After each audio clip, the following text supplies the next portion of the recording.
Ó Mãe Santíssima, intercedei por nós para que possamos bem compreender os ensinamentos de vosso Divino Filho, nosso Senhor e Salvador Jesus Cristo, e as explicações dos pais da Igreja. Ó Virgem Imaculada, ofereço-vos este trabalho e peço que abençoais aqueles que o ouvirem, e que seja para a maior honra e glória de Deus. Amém. Senhor onipotente, purificai o meu coração e os meus lábios. Vós, que purificastes os lábios do profeta Isaías com carvão em brasa, e dignai-vos, por tal modo, purificar-me com a vossa misericórdia, para que possa dignamente anunciar o vosso santo Evangelho. Por Jesus Cristo nosso Senhor. Amém.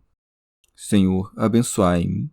Que o Senhor resida no meu coração e nos meus lábios, para que anuncie digna e convenientemente o seu Evangelho. Amém. Evangelho de Nosso Senhor Jesus Cristo, segundo São Marcos. Missão dos 12. E ele percorria os povoados circunvizinhos, ensinando. Chamou a si os 12 e começou a enviá-los 2 a 2. E deu-lhes autoridade sobre os espíritos impuros. Recomendou-lhes que nada levassem para o caminho, a não ser um cajado apenas, nem pão, nem alforge, nem dinheiro no cinto, mas que andassem calçados com sandálias, e não levassem 2 túnicas. E dizia-lhes: onde quer que entreis numa casa, nela permanecei até vos retirardes do lugar.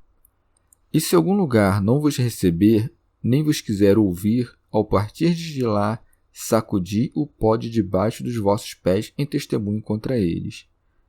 Partindo, eles pregavam que todos se arrependessem, e expulsavam muitos demônios, e curavam muitos enfermos, ungindo-os com óleo. Comentários dos Pais da Igreja. Teofilacto Diócrida. O Senhor não pregava somente nas cidades, mas também nos vilarejos, para que aprendamos a não desprezar as coisas pequenas, nem sempre buscar as cidades grandes, mas a semear a palavra de Deus nas aldeias afastadas e nos campos. Por isso se diz, e ele percorria os povoados circunvizinhos ensinando. São Beda. O Senhor e Mestre benigno e clemente não recusa seus poderes aos seus servos e discípulos. E assim como tinha curado toda doença e enfermidade, deu também o poder de fazê-lo aos seus apóstolos. Daí que se segue. Chamou a si os 12 e começou a enviá-los 2 a 2, e deu-lhes autoridade sobre os espíritos impuros. Mas há grande distância entre dar e receber.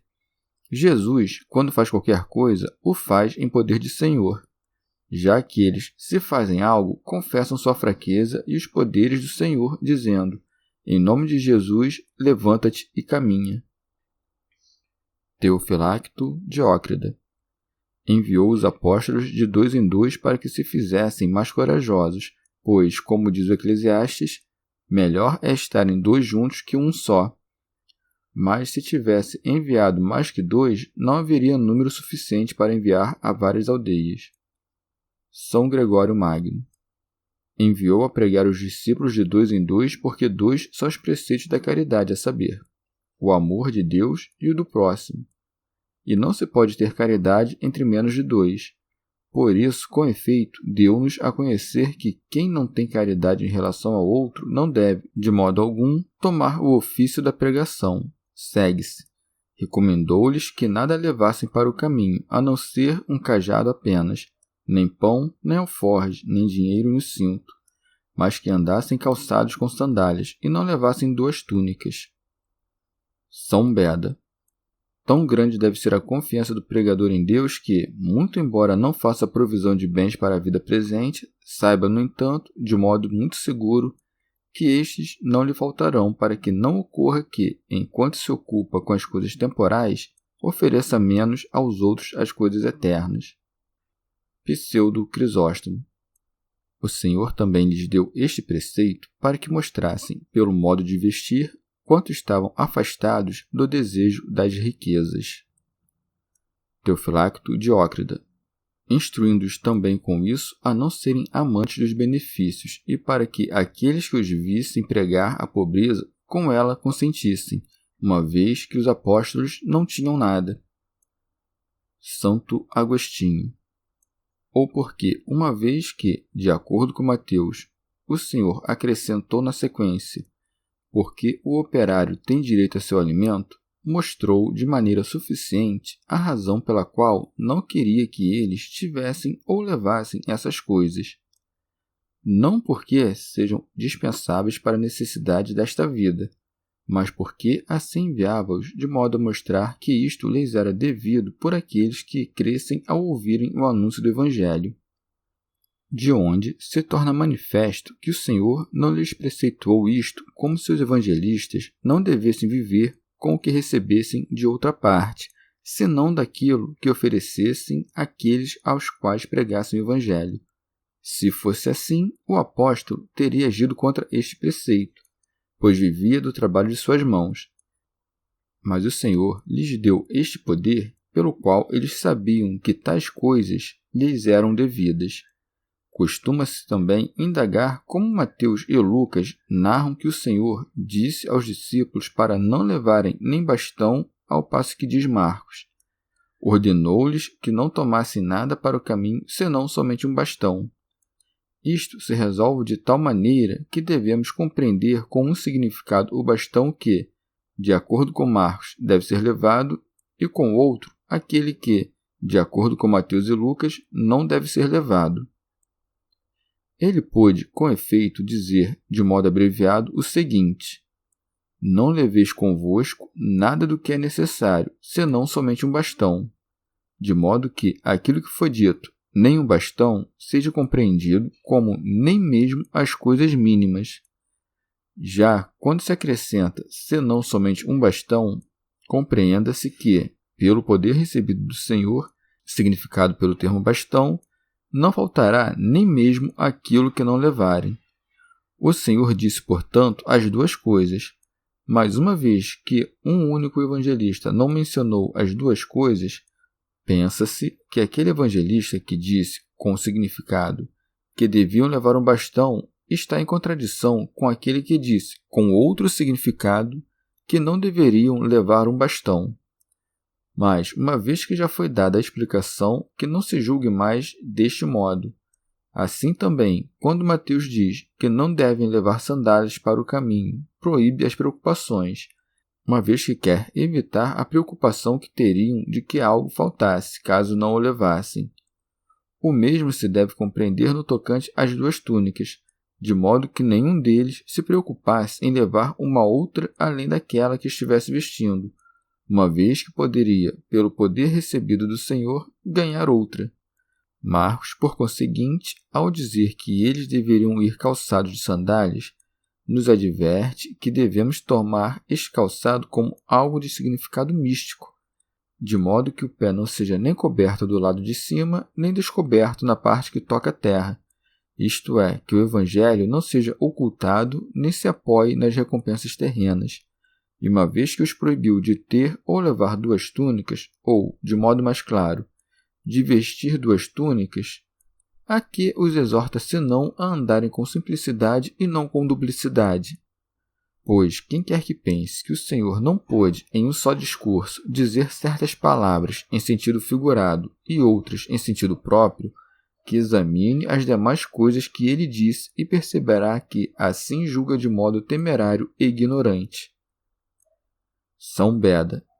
Parece-me que pelas duas túnicas dá a entender uma veste dupla. Não que nos locais da Sítia, endurecidos pela neve glacial, alguém se deva contentar com uma única túnica. Pela túnica devemos compreender uma veste completa, de modo que não devemos reservar outra além daquela que vestimos, com receio do que possa acontecer no futuro. Pseudo Crisóstomo. Ou, de outro modo, Mateus e Lucas não permitem que se leve nem calçados nem bastão, coisa que anuncia como a mais perfeita. Já Marcos ordena que se leve um bastão e se calce em sandálias, coisa que foi por condescendência. São Beda. Já em sentido alegórico, pelo alforge designam-se os fardos deste mundo, pelo pão as delícias temporais, pelo dinheiro na cintura a ocultação da sabedoria, uma vez que quem quer que tenha aceitado o ofício de doutor não deve nem ser abatido pelos fardos dos negócios deste mundo, nem se dissipar nos desejos carnais, nem esconder o talento da palavra que lhe foi confiado sob o ócio da preguiça indolente. Segue-se, e dizia-lhes: onde quer que entreis numa casa, nela permanecei até vos retirardes do lugar. Aí dá uma ordem geral de constância, de sorte que guardem o direito de hospitalidade, acrescentando que é indigno de um pregador do reino dos céus ficar passando de casa em casa. Teofilacto Diócrida. Para que não fossem repreendidos por gula, passando de uma casa a outra. Segue-se. E se algum lugar não vos receber, nem vos quiser ouvir, ao partir de lá, sacudi o pó de debaixo dos vossos pés em testemunho contra eles. O Senhor prescreveu isto para mostrar aos que eram evangelizados que os discípulos atravessaram um longo caminho por conta deles, e isto em nada lhes foi útil, ou porque nada deles receberam, nem mesmo pó, mas até este eles lançam fora, para que isto fique em testemunho contra eles, isto é, como acusação contra eles. Pseudo-Crisóstomo.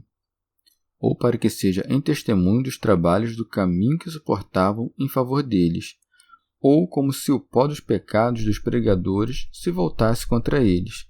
Segue-se. Partindo, eles pregavam que todos se arrependessem, expulsavam muitos demônios e curavam muitos enfermos, ungindo-os com óleo. Somente Marcos conta que ungiam-nos com óleo. Já Tiago, em sua carta, diz coisa semelhante. O óleo, com efeito, tanto cura os sofrimentos quanto é causa de luz e alegria. Já o óleo da unção de Deus significa a misericórdia, cura das enfermidades e iluminação do coração, sendo que tudo isso é operado pela oração. Teofilacto Diócrida. Significa também a graça do Espírito Santo, pela qual somos subtraídos dos sofrimentos e recebemos a luz e a alegria espirituais. São Beda. De onde fica evidente que esse costume foi transmitido pelos próprios apóstolos à Santa Igreja, para que os possuídos do demônio, ou por outros doentes quaisquer, sejam ungidos com o óleo consagrado pela bênção pontifícia. Chegamos ao fim de mais um dia de comentários da Catena Áurea. Muito obrigado por ficarem até aqui, que Nossa Senhora derrame suas graças sobre nós e até amanhã.